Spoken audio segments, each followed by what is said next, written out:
now this is some sort of like the four-dimensional chess sort of thing, I don't buy it. I think we're all looking at these one at a time.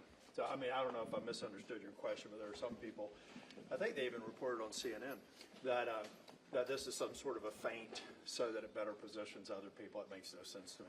Do you think that it would be helpful for the House Ethics Committee to release the report as you consider this nomination? I tend to agree with Speaker Johnson. I think so many people are making news over this report. Does anybody honestly think that a lot of that testimony is not going to be re-engineered? I mean, we're trying to create some litmus test for whether or not the House departs from norms, and I know there have been a couple of exceptions, and publish this report. But it's nonsense. I mean, we're creating a false crisis because the reality is all that information is going to be on display at the hearing. Think Brett Kavanaugh. And I was here for each of the 4 Supreme Court hearings. So it's going to happen that way. So, I mean, it's probably good for News Story Now, all the intrigue, but we all know that it's ridiculous. All of that stuff is good.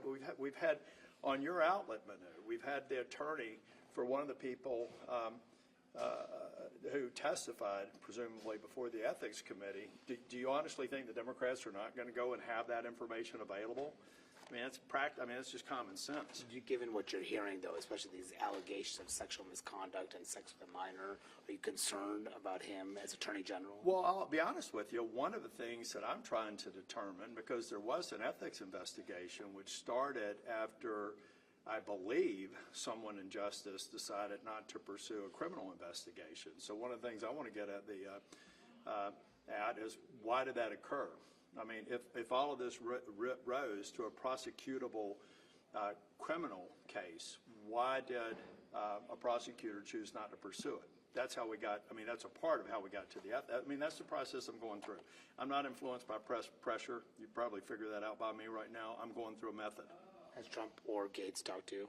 I don't talk about who I talk to. You know that. I don't even talk about lunch conversations. Would you insist on seeing an FBI background check on Gaetz? What's that? Would you insist on seeing an FBI Look, background I think check on anybody who is